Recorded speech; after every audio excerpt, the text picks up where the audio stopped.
Hey, hey, hey, everyone, and welcome to another episode of That Plant Life podcast. I'm Dr. Nick along with Rachel Renee, and on today's episode, we are going to be talking about friendship in adulthood. Um, as a mental health coach, I work with people all the time on their mental wellness, and a lot of time what comes up is challenges in friendships. So whether that's friendships transitioning, the role of friendship changing in your life, or friendships ending, or even just how to make friends in adulthood. All of those things come up for people, men and women alike, especially as we age. So, um, Rachel and I know about this from personal experience, how much your friendships can impact your mental wellness and how challenging it can be when you feel isolated or when a friend that you've had for a long time, suddenly that friendship ends or it's changing its dynamics in some way.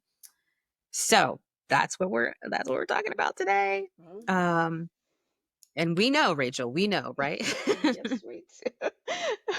Yes, and we've talked so much about this. You just mentioned Mhm. about how your circle can impact your wellness, and that is such a key thing to consider Yeah. because Mhm. it's something that can kind of creep up on you. It's like if you're just, used to being around certain people, or I don't know if you've been in certain relationships for a long time, it's almost like you become comfortable with the discomfort. You become Yeah. comfortable with the peace that you don't have. It's like you just start to Mhm. accept certain things because you're used to it, You're not comfortable in the realize. chaos and the toxicity. Yes, comfortable in the chaos. Woo. That'll preach. That's okay. You can go ahead and pass the offering plate. That's right. We're gonna have to take care of that.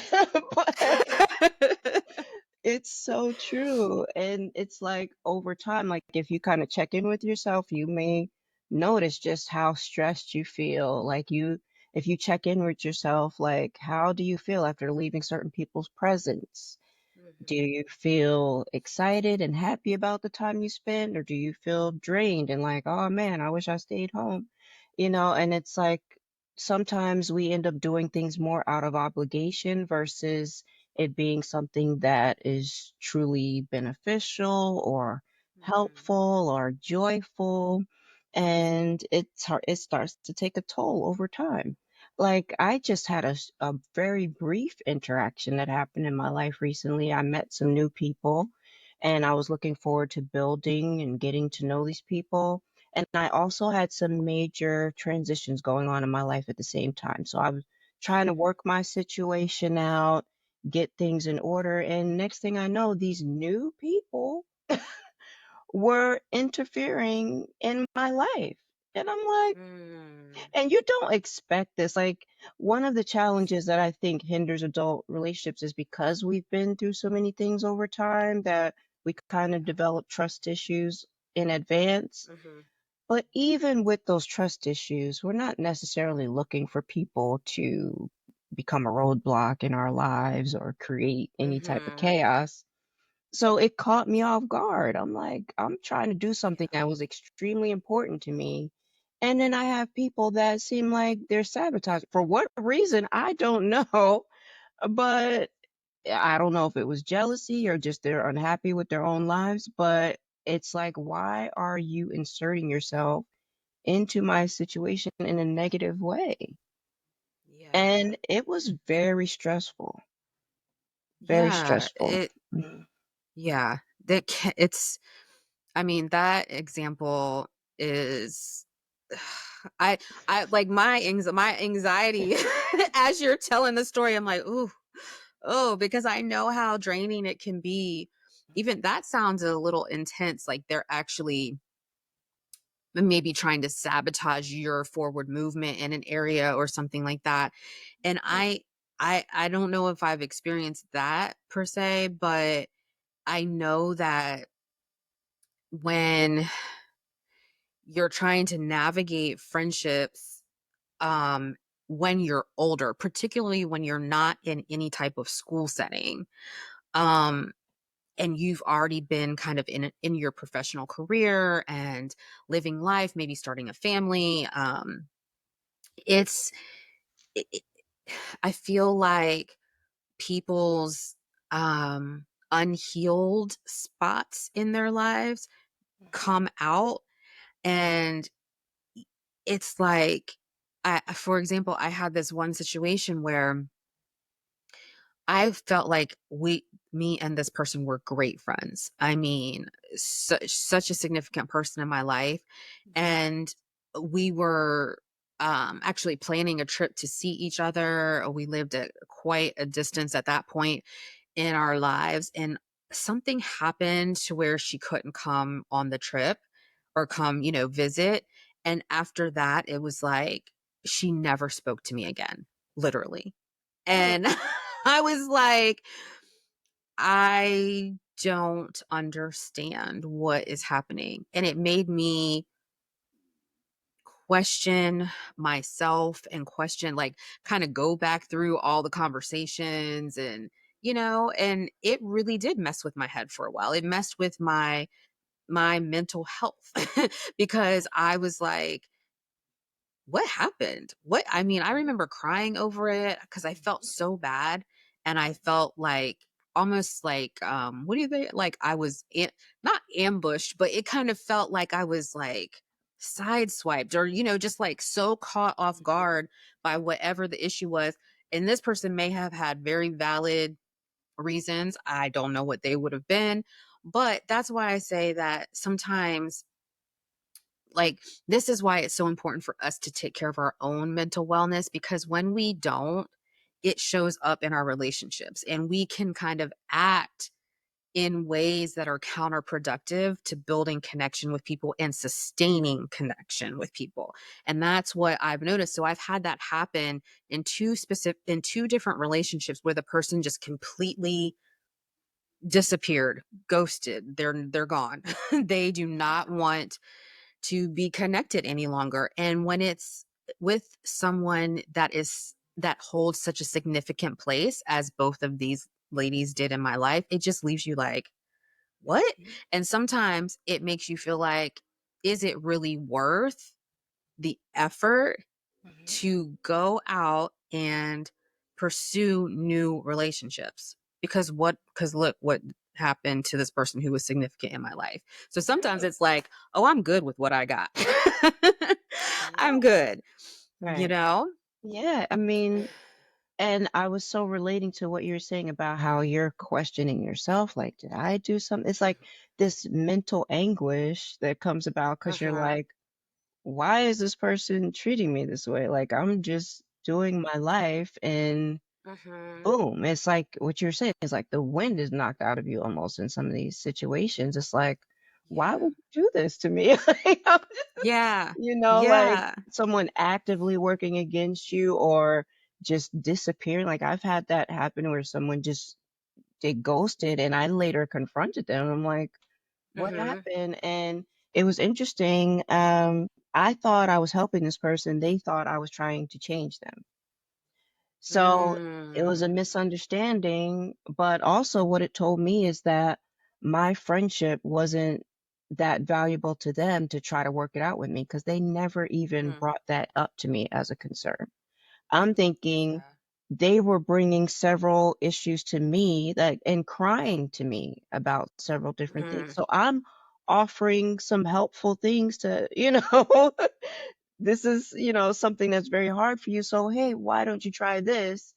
But they said I was trying to change them. And I'm like, to me, if this is a relationship or a friendship that I value, I'll be like, hey, I don't really like it when you do this.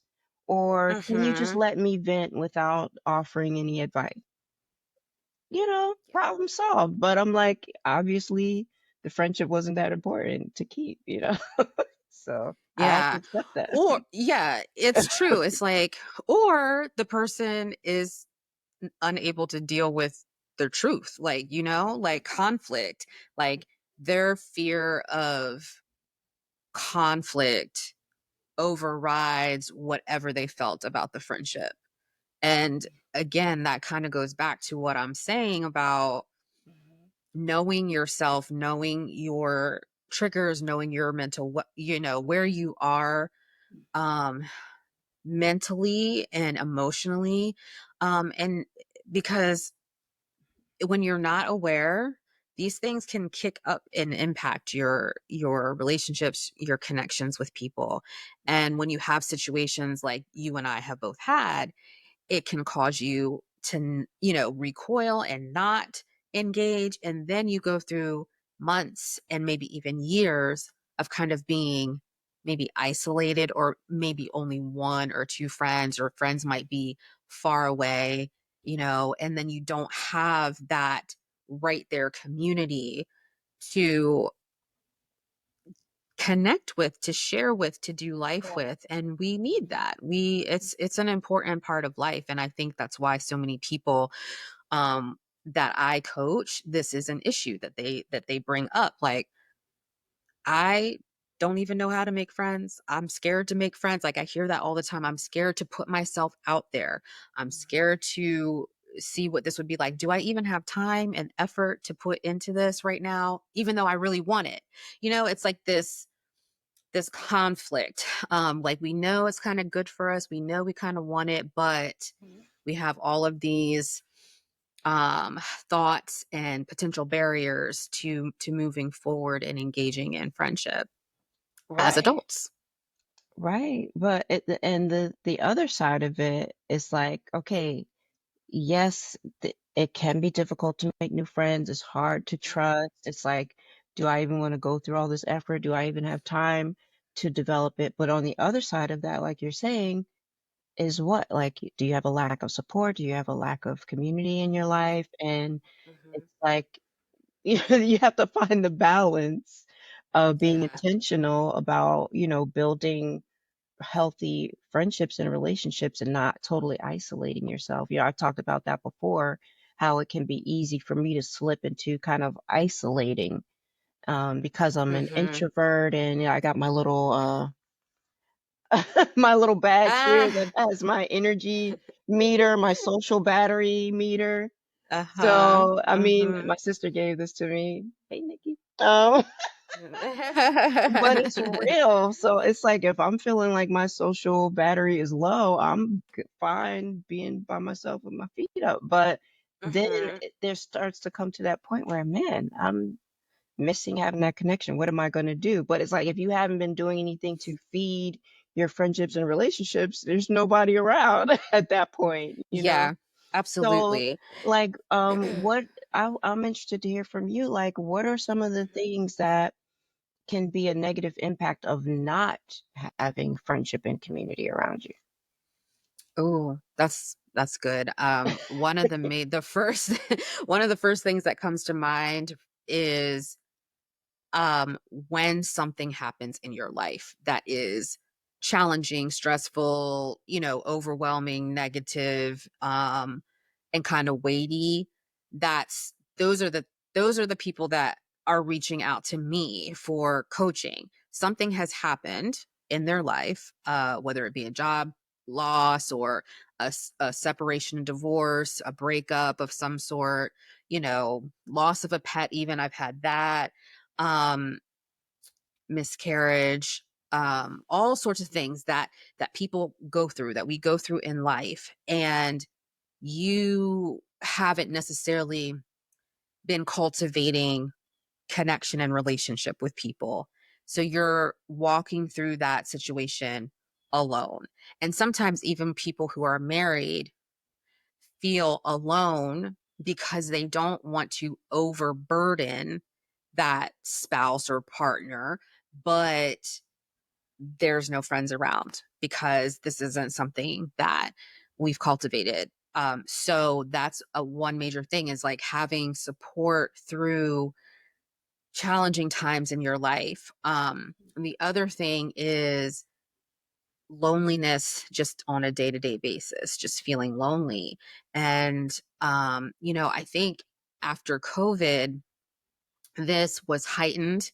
We talked about it a lot. We talked about being isolated in our homes. We talked about not being able to see people. A lot of community organizations were shut down where people were able to gather.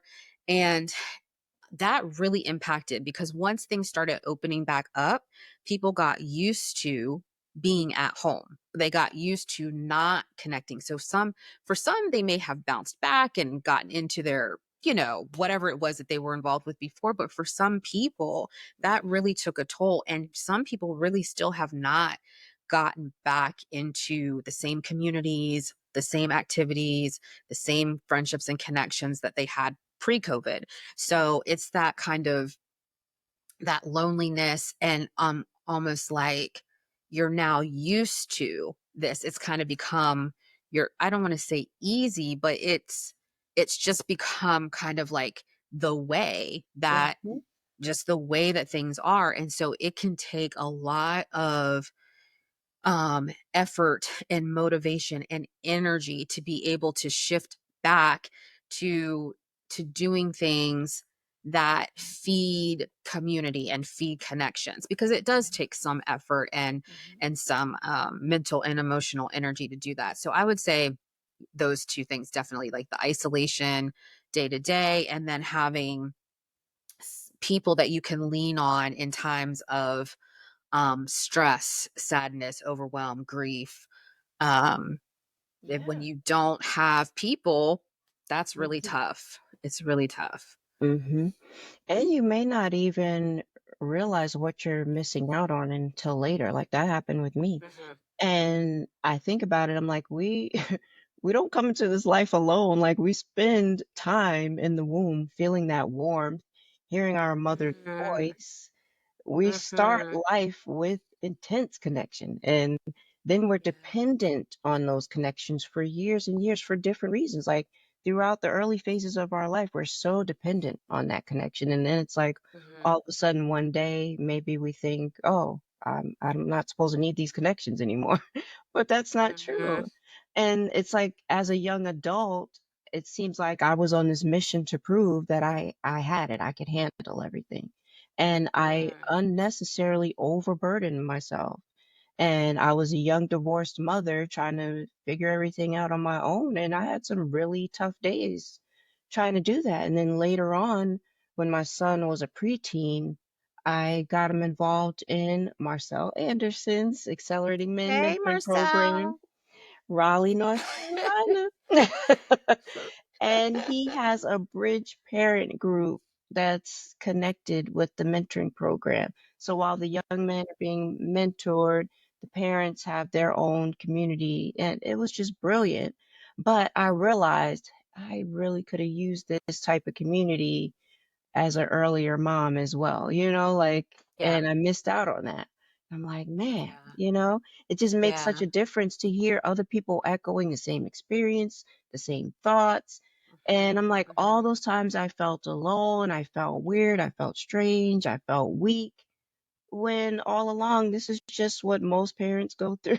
you Yeah, know? yeah, And just yeah. I'm learning so other people had strategies that I could have benefited from.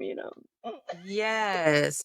I'm so glad you brought that up because one of the most common things that people say to me, or statements that people say to me, is particularly women, but some fathers have said this to me as well in coaching. Um, it is guilt about spending time away from the family. So, um, but when you're talking about how important it is for for you as a mom to hear that other people were experiencing the same thing as you, and it was validating and affirming your experience. And I really encourage particularly parents, but not just parents, but that's a very easy example to give, because as parents you give so much of yourself pouring into your kids. And if you're depleted and you don't have a space to kind of share your experience, your highs, your lows, it can be extremely um depressing, depressing and deflating. And Mhm. so I definitely feel like, just to encourage especially young parents, and when I say young parents, I don't necessarily mean young in age, I mean that your kids are young. Your kids are young and they are taking a lot of your time and energy. um I feel as though it's really important to uh, be able to create space to let those connections in. So whether it has to be play dates, because you can't you can't leave your kids somewhere, and you get together with the moms or whatever it looks like. But I feel, it's important to be able to stretch our minds creatively to think about the different ways that we could engage with people, even though our lives are so full and so busy. Whether we're parents or not, all of us are busy. And so it's it's really, it's such an important thing to do for our sanity, our mental health, our overall wellness. So I'm I think, and oh, I met with someone. This is a new friend that I just met in the last couple weeks, and she was telling me that she just decided with two of her girlfriends that they just wanted to read a book together. So they started reading this book and getting together and talking about the book, and it really is only at this point, they're only meeting, I think, every other month. So it's not really taking up a ton of their time, but they're able to stay connected. And now it has grown. There, one person invites their friend, invites their friend, invites their friend. Now they have this kind of healthy group of women who are getting together, reading books. She told me, she's like, we don't even talk about the book sometimes. And I'm like, and I think that's okay, right? That's fun. They get together, they have their little snack, their little wine or coffee or whatever they're doing that particular time. The point is that they're connecting with one another and they have that space to look forward to, and it's just for them, you know? That's amazing. Yeah.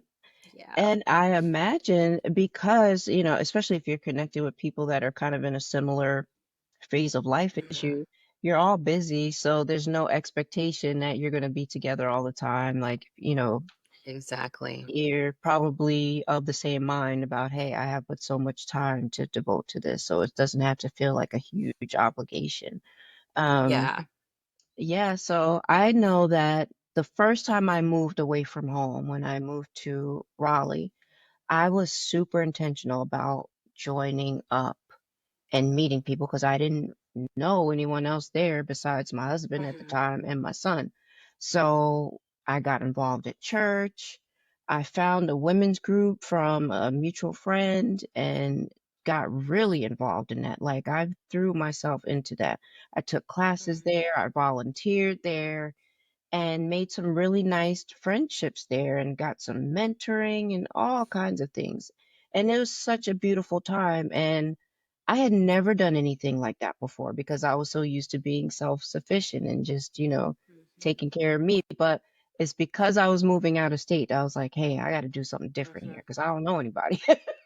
And Yeah, it was yeah. great.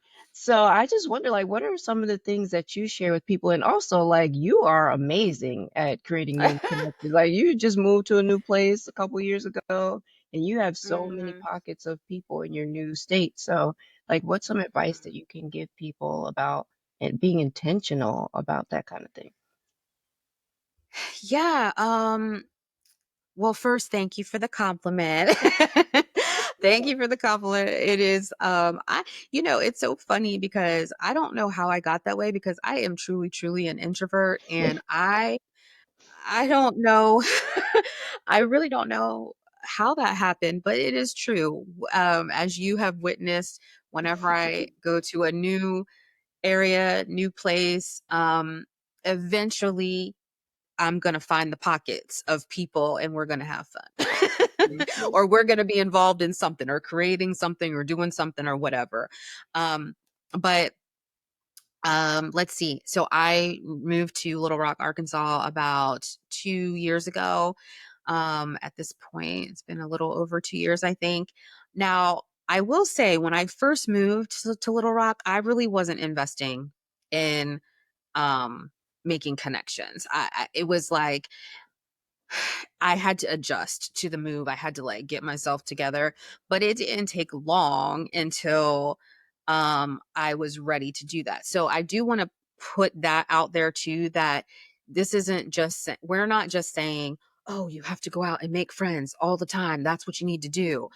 But um it's a practice that we should have. I believe that we should have in our lives on a regular basis, but there are definitely seasons where that might not be appropriate for you. But um so just a little side note. But when I did come to Little Rock, here's some of the things that I did. So I joined a gym, but I started working with a personal trainer, and that particular personal trainer, his name's Braylon. He actually creates community very well with the people that um, go to his gym. So that has been, I've been going a little bit over a year, and I've developed just fun connections with people at the gym, and we have fun going out on walks together. So if you are an active person, a gym, a yoga studio, a Pilates studio, I don't know, whatever other kind of whatever other kickboxing, boxing, whatever it is that you like as physical activity, those types of places are always great to connect with people. And especially when you start going on a regular basis, you start seeing the same people, and just having little conversations. It doesn't have to happen super fast. Like, I'm getting ready, for example, I said I've been at the gym for over a year. I'm just now going to hang out outside of the gym with someone now. I didn't start doing that right away, but I was building the friendship, building the connection, going to events that trainer had. So kind of putting myself out there in that way, just participating in things that you enjoy. The other thing is that church. I mean, if you are a part of a faith community, Rachel and I both at one point or another in our lives have been deeply involved in our church communities.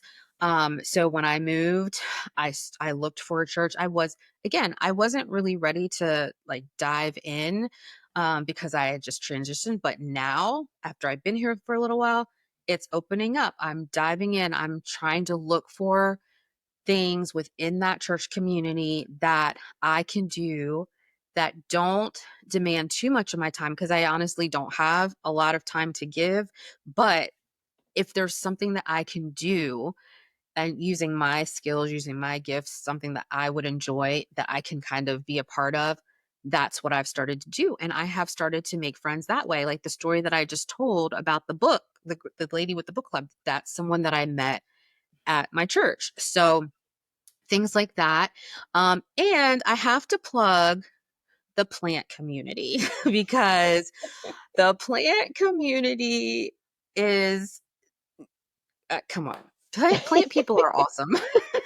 Plant Yeah. people are awesome. So, depending on where you live, there may be Facebook groups where people do plant swaps or plant meetups or different type of, plant, I don't know, plant events, like different kind of plant events. And I'm actually I live in Little Rock, like I said, and we have a plant group called the Plant Friends of Little Rock, and they're doing a plant swap coming up in April. And I volunteer. I don't know hardly any of these people other than I've bought plants from them. Like, I know them, I know where they live because I went to pick up my plants. But aside from that, I haven't engaged too much with them. But they're always having all of these events, and so I've determined this year I'm gonna be part of some of these events. So one's coming up in about 2 months, and I volunteered to help with the whatever they need, helping planning, marketing, organizing, whatever. So that's going to allow me to, interact with people who are in that group, meet people who I've bought plants from before, and just build those stronger connections on things that we're interested in and things that we have in common, and people that I would have never met. More than likely, I would have never met them if it wasn't for the fact that we love plants. So definitely thinking about things that you love that might have a community component to it, and maybe you never thought about being a Mhm. part of XY type of group or going to a, a meetup of some sort. But these things are things that you can do that don't necessarily take a lot of your time, but they can be like a one-time thing that's really impactful, and then you meet someone there that you stay in touch with, because we don't, as at our most of our age, Rachel and I's age, we're not in school anymore. School is where, as we're growing up and just like becoming adults, school is where we get our friends. And we don't have that natural setting to meet and connect with people anymore because it doesn't often happen at work. A lot of us work remotely, which is challenging to build connection.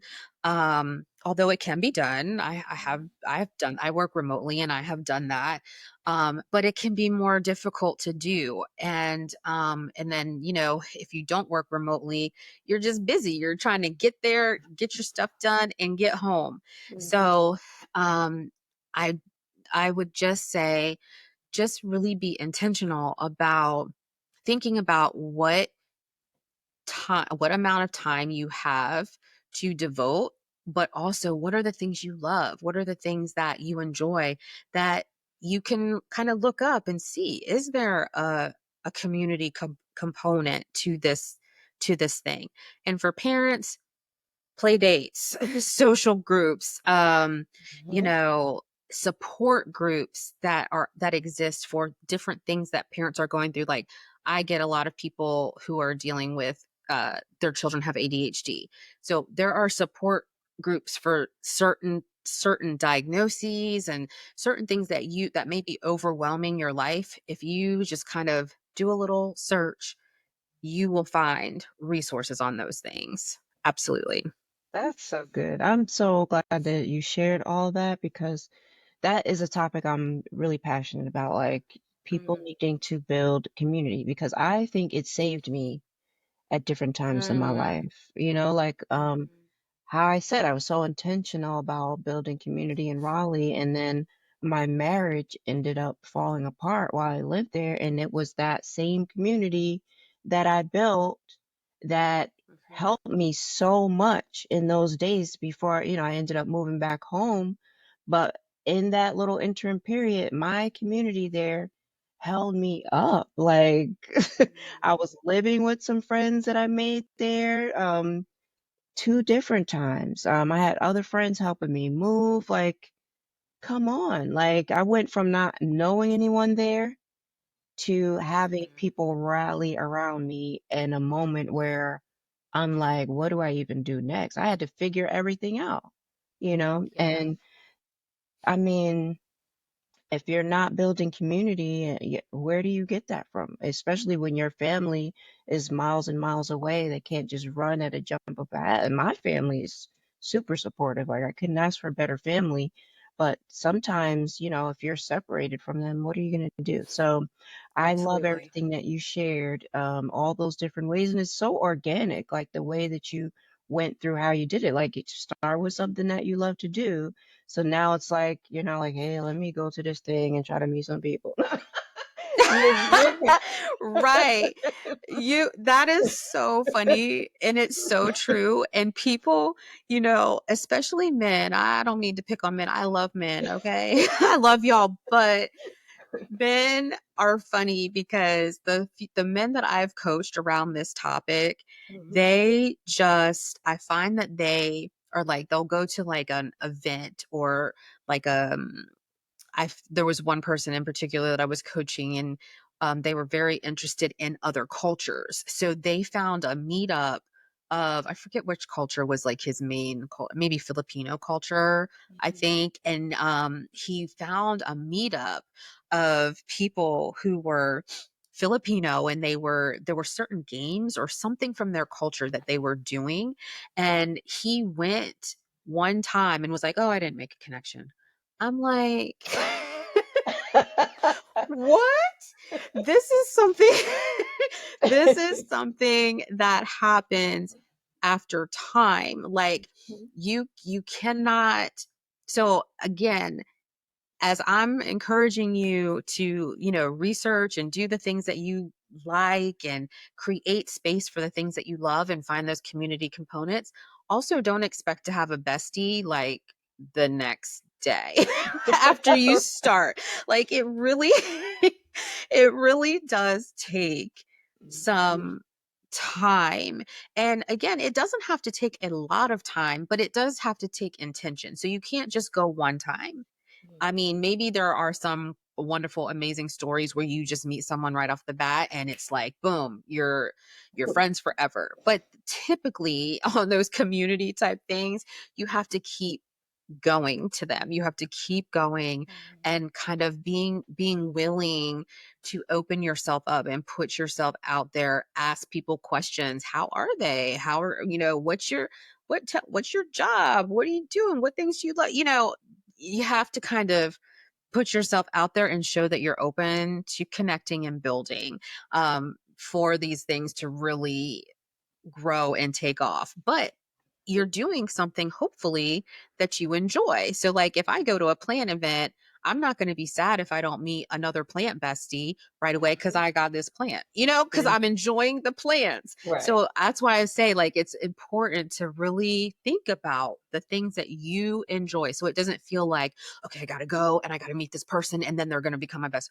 No, you're going and you're Right. enjoying you're enjoying the thing. You're enjoying whatever it is that you enjoy. And in the doing of that, that's how you cultivate the Mhm. space for connection. Yep. Take the pressure off of it and just enjoy your life. Yeah. And, Yes. we're going to talk some more, a little bit about like some more tips about building friendships in adulthood. But I also wanted to make sure that we talk about like how do we handle when Mhm. friendships change or when they end, like, because that can be so hard. And, I just mentioned how my community helped me deal with a Mhm. relationship ending. Um, but there has to be some ways that we approach the changing of relationships or the ending of relationships that facilitates our own healing and our own Mm, forward movement. mm, 'Cause we don't want to be stuck and wallowing in a mm-mm. place. We also don't want to act like it never mattered because Truth. most Truth. likely it did. It So did. It mattered. Yes. I Yes. mean, Nicole knows I would love to just be like, oh, well, goodbye. I have tried Listen.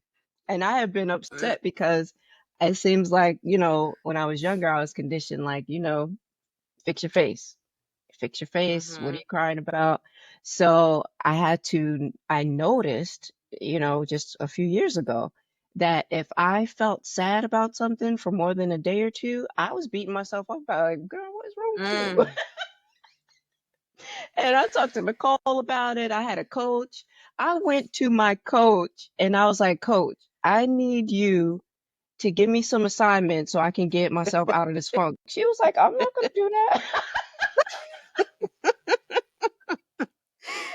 She That's a was good like, coach I right am there. not gonna. She was like, Rachel, no, you have to go through this. And I was like, oh my God, what do you mean? I'm sitting there like, no, she didn't just say that she can't do this for me. Because I went in confident, like, okay, I'm gonna ask for these assignments and I'm gonna knock this out.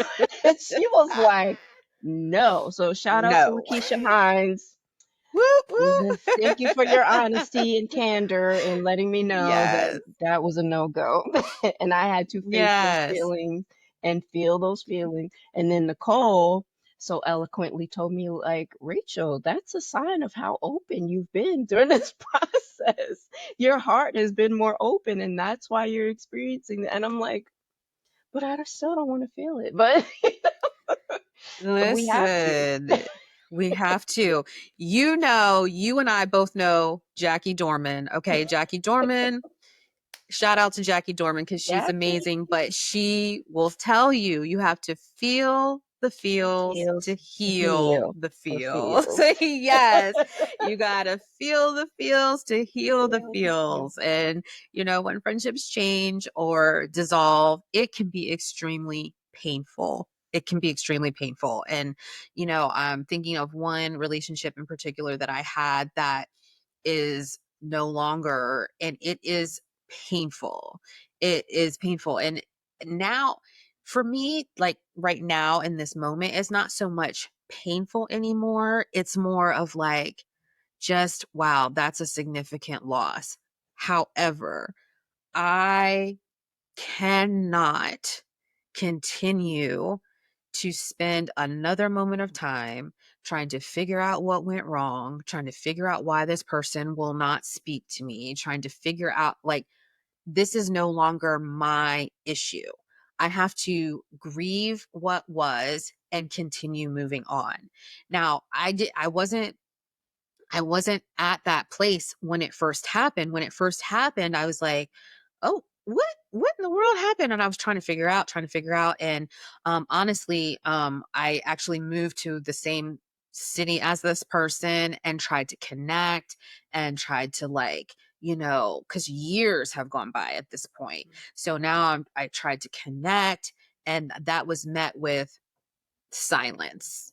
And so you're only going to be silent to me for so long before I stop, I stop reaching out unless you're like my child. Cause, but you're not my child. So you're a grown adult and you have to do what's best for you. And I will act accordingly now that I have tried, cause I'm not saying, like I'm like Rachel as well. Like once it's done, I don't really want to deal with it anymore. Like, oh, you don't, because I'm not going to beg you to be my friend, right? But That part. some people, right? Okay, we're not begging for friendship right here because I don't barely have time to talk to the ones I have. Okay, but um, the one thing about that is I did have people in my life who were like, well, maybe you could just reach out. Maybe you could just ask this question. And I allowed that advice. I received that advice a few times. And you have to decide for yourself how long you're going Mhm. to, keep trying to figure it out and try to like resolve the situation. But situations can only be resolved when both parties are open to resolving. So it's kind of like you just have to grieve that. And as far as I'm concerned, there's nothing on my part that I have to be sorry about because I've tried to communicate. I've tried, and so Mhm. when things like that happen, you just kind of have to chalk it up to, what, that person may be going through something. They don't have the capacity to revisit whatever this is. And so you wish them well and you let it go. But don't allow that to close your heart to other beautiful connections that could come into your life because we're relational people. We need connection with people. That's why mental health issues rose so much during and post COVID because a lot of the relational and community things were broken, and that's the way we were created. We were created as relational beings. And so, it can be hurtful and painful, and you do maybe want to just try to figure it out a little bit. But after a certain point, you have to forgive, release, let them go, and then go out and buy a plant, go out and Yes. meet people, Plant go to the therapy. gym, yeah, get yourself a monstera, my little favorite plant, whatever, just whatever. But if you're not into plants, whatever that is for you, like if you like to go to the gym, if you like music and you'd like to go out and hear live music, go do that. Go to concerts, go to the orchestra, go to the symphony, do these, even if you have to go by yourself, because if you keep doing it, you're bound to run it. You just, that's just the way life works. And you set your intention. Like, in my Mhm. intention for this season of life is to build connection. You Mhm. say that and you keep saying that and you keep making small steps toward that, it has to happen. It has to, right? I mean, Yes. it has Yes. to. That's so good. Oh my gosh. Like that word capacity that you mentioned, Mm, like you have talked to me about that. My mother has given me advice about that. Like sometimes we just expect more from people than they're able to give. And it feels like yeah. they're launching personal attacks against us and they have just reached their limit. And that I found that to be a Mhm. key and releasing and forgiving people because that can be so hard, especially like somebody just treats you like dirt, they totally disrespect you, they betray you, they lie, this, that, and the third, and you take it hard like, man, like I really cared about this person. I tried to give them my best, and this is what they give me. Like it's hard to even conceive of forgiving sometimes. But, Yeah. I remember I was on a walk with Dr. Nick and I was really angry about something that happened. And like I'm having this conversation with God in my head, like, man, I can't believe this happened. And he's like, the reason you're so angry is because you expected more from that person than they could give. It's Mm, not personal against you. They were at their limit. So mhm. it takes some of the sting out. It's still hard. Not saying that makes it Yeah. easy to accept, but it takes some of the sting out of thinking like, man, they just had an abundance of love to give me and they just withheld it. Yeah. That's where I was, that they were withholding something from me. But no, the But they didn't reality have it. sometimes they just might not have it to give you. And that's when you could just release them. You Yeah. know what? Wish them well and wish yourself well. you Yeah. know? Yes. Wish yourself. Yes. Yes. And you're reminding me, I think maybe we should talk about this on another episode, but us having the self-awareness of our own capacity, because we could end up being the person who is causing that kind of rift or damage unknowingly, because we are lacking capacity and we don't know how to communicate that. So, because Mhm. what's happening in the situations that I have been in and that Rachel has described, these people have lacked the capacity to engage, but they didn't communicate that.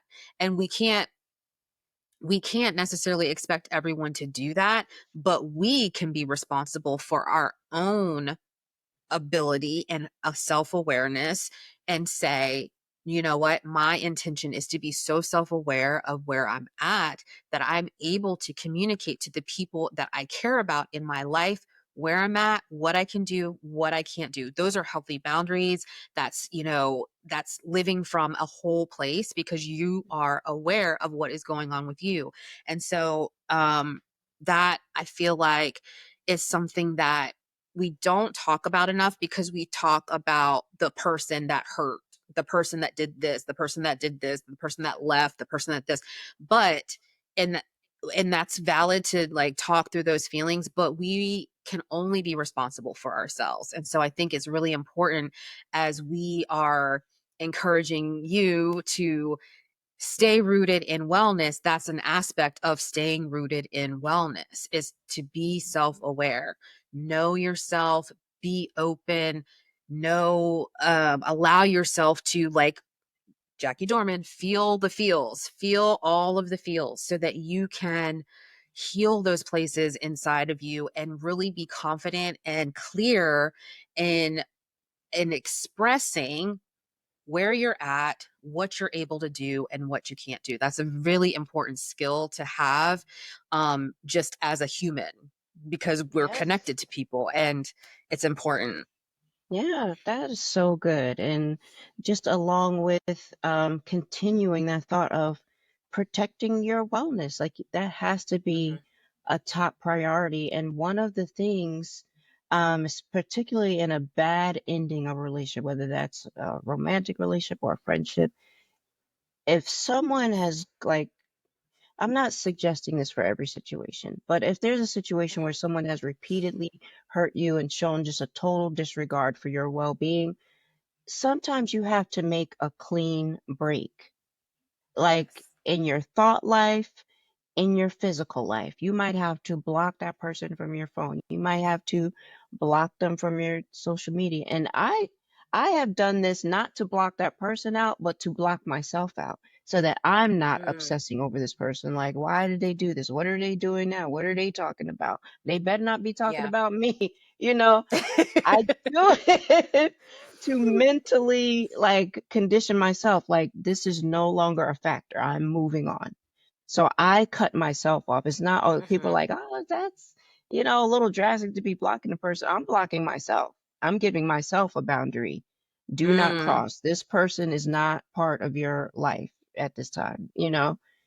If at any yeah. time we can revisit the friendship, then, if it's going to be healthy, that could be a possibility. But for right now, for my peace, for my well being, I cannot engage. So for that reason, I will do a clean break, a clean sweep, and that just may be necessary for your peace. So you get some space to get clarity, Yeah. to get some distance between you and all the turmoil. Yeah. Absolutely.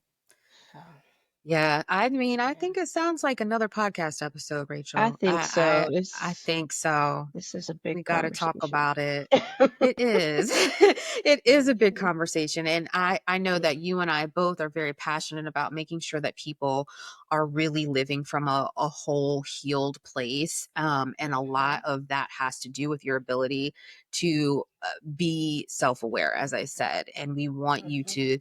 to your roots to be in good soil. We want you to be rooted deep in wellness, and this is a part of Yes. wellness. So Yeah. So, mhm. as we kind of close out this episode, like, what are some tips you'd like to give Dr. Nick for people to, create and I know you've touched on some of these things, but maybe just some tips Mhm. on how to develop new friendships and maintain them.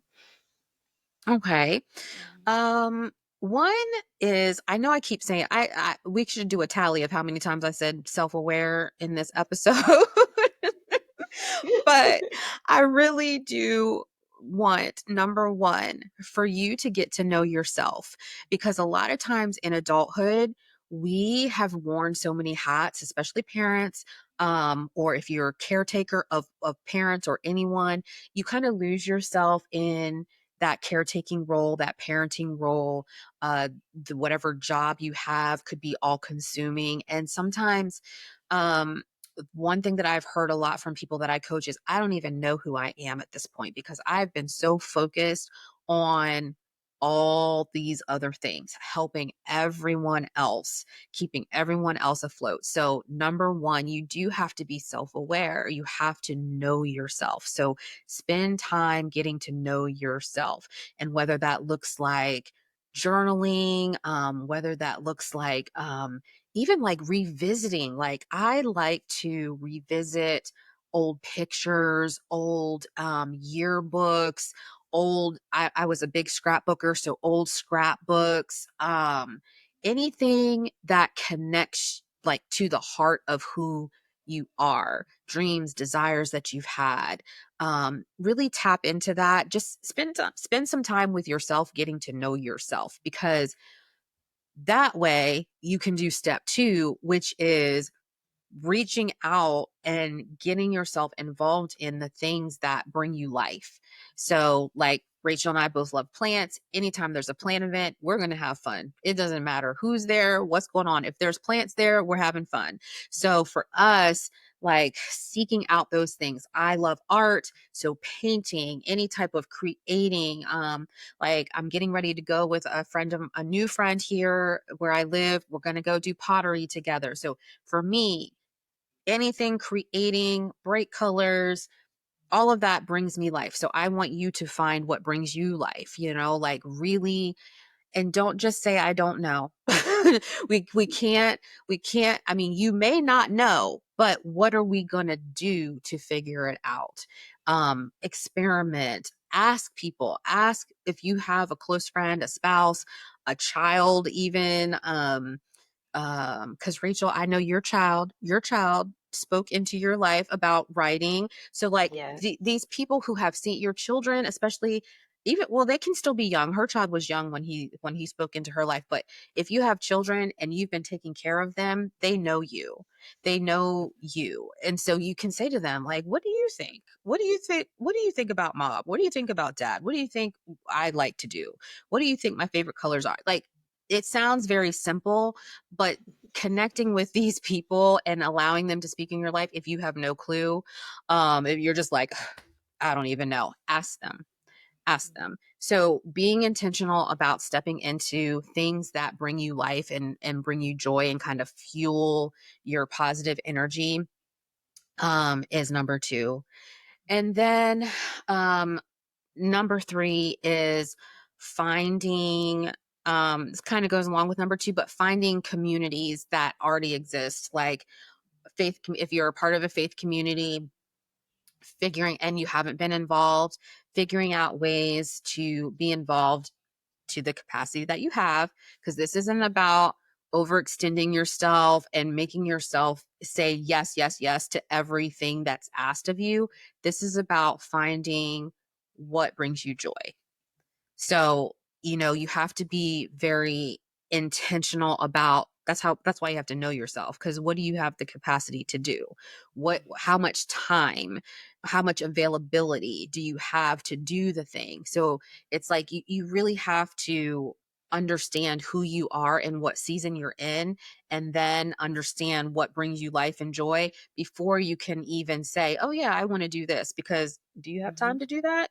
Would you really enjoy it? Observe some things, experiment with some things. And I think lastly, I would try to do something that you maybe think that you wouldn't like.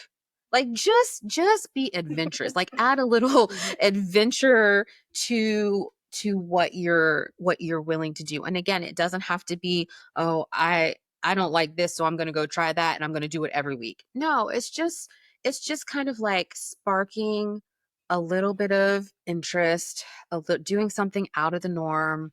If you drive the same way to work every day, drive a different way. Like, I know those things sound very simple, but what they do is they break up your neural pathways in your brain so that you can start to kind of look at things differently, because we get on autopilot in our life. And this is what we're talking about, is trying to get you out of the same pattern, out of the same flow that you always do. And in order to do that, you have to do something different.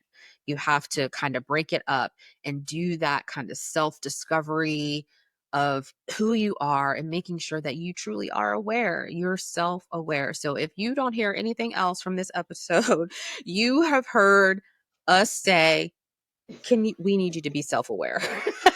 Yeah. we need you to be aware of yourself and what Mhm. you desire and your feelings, your kind of hurt places. Allow yourself to feel, allow yourself to move through these things. And this is the last thing. If you don't have a coach or a therapist, um everybody needs, like, people are like, oh, I don't need a therapist, I don't need a coach. Yes, you do. Everybody, and I'm not just saying this because I am a coach and a therapist, but everybody, I have a coach and I have multiple coaches and I have a therapist. I think it's really important to help with that self-awareness piece, to have someone who can walk on your journey with you and help guide you. So a coach is more of that guiding, collaborative presence, and a therapist is more of that, we're going to deep process some of these things that may be hurting you or maybe triggering you, and try to resolve some of those things. So there's place for both of those things in everyone's life. And it doesn't have to be like, I see this person every week, or I do this there's many ways to do that. So don't think like, oh, I have to have a therapist and see them every week. You might see one quarterly. It doesn't really matter to me what you do, but it does matter to me that you do it. So those would be my tips for making connection in adulthood easier. So, so, so good. Thank you for sharing those tips, Yeah, doctor. And absolutely. I just want to touch, like, So with the therapy and the coach, like I have had different ones for different seasons of life. So Good point. there was a season where I was going through this, and I went to Mhm. therapy once a week for 9 months. There was another season where I felt stuck on something else, and I met with a therapist every 2 weeks for 3 months. Mhm. I've had Mhm. two different relationship coaches dealing with a couple of different situations. So you Yes. can do it as needed, but it is needed. Yes. It is needed. It is Exactly. It doesn't needed. have to be, yes, as needed. And it can be by topic. Yeah. Like one of my coaches is a money mindset coach, right? Like Mhm, it can mhm. be, you can have a mental health coach, you can have a money mindset coach, and you don't have to see them all the time. Like Rachel said, like there's Mhm. so many ways to do it. So don't allow kind of like the traditional ways that we have thought of mental health access to stop you, because you can set it up based off of your capacity and your need. Yes, so good, so good. And we are definitely gonna have to do another show. I wanted to add one thing to the self-awareness, self-awareness, self-awareness, self-awareness. Um, Is our next show going to be called self awareness? I think so. All things self-awareness. So I just want to drop this in there about being totally in tune with your core values. What is most important Mm, to you? Like I know mine is yes. honesty, respect, my faith.